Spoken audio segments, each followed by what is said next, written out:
जरा एक पल सोचिए, हम सब रोज कुछ ना कुछ महसूस करते हैं। कभी खुशी, कभी चिंता, कभी गुस्सा, कभी शांति। लेकिन क्या आपने कभी ये सोचा है कि इन सब भावनाओं को महसूस कौन करता है? क्या मन करता है? क्या शरीर करता है? या कोई और है जो सब देख रहा है? विष्णु पुराण का दूसरा अध्याय हमें इसी सवाल की बहुत सरल समझ देता है। ये बताता है कि जो कुछ बदलता है वो प्रकृति है, और जो बदलाव को देख रहा है वो पुरुष है। आज की ये चर्चा किसी चमत्कार या डर की नहीं है। ये एक शांत समझ की बात है जो हमें खुद को थोड़ा बेहतर जानने में मदद करती है। विष्णु पुराण को अगर हम ध्यान से देखें तो ये केवल कथाओं की किताब नहीं है, ये एक तरह से जीवन को समझने की मार्गदर्शिका है। अध्याय 2 में ऋषि पराशर राजा मैत्रेय को समझाते हैं कि संसार कैसे प्रकट होता है और इंसान उसमें उलझ क्यों जाता है। यहाँ 2 शब्द आते हैं, प्रकृति, पुरुष।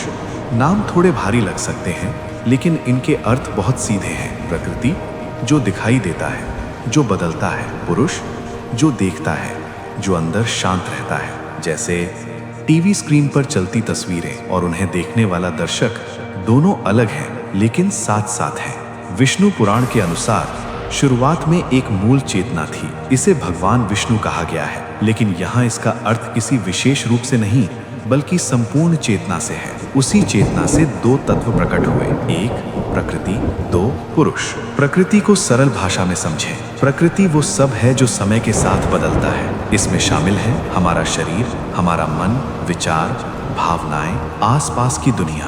प्रकृति 3 गुणों से बनी मानी गई है, सत्व, शांति, स्पष्टता, संतुलन। रज, इच्छा, गतिविधि, प्रयास। तम, सुस्ती, भ्रम, भारीपन।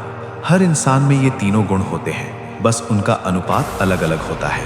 पुरुष क्या है? पुरुष का मतलब यहाँ किसी व्यक्ति से नहीं है। पुरुष का मतलब है वो जो अनुभव कर रहा है, जो शांत है, स्थिर है, सिर्फ देखता और समझता है। जब आप कहते हैं मुझे चिंता हो रही है, तो चिंता बदल रही है, लेकिन मुझे कहने वाला वही रहता है। उलझन कैसे पैदा होती है? उलझन तब शुरू होती है जब हम देखने वाले को ही बदलने वाली चीज मान लेते हैं। जैसे मैं ही मेरा शरीर हूँ, मैं ही मेरी पहचान हूँ, मैं ही मेरी सफलता या असफलता हूँ। यहीं से असुरक्षा, तुलना, तनाव पैदा होने लगते हैं। विष्णु पुराण बहुत शांति से ये समझाता है कि दुख बाहर नहीं, गलत समझ के कारण भीतर बनता है।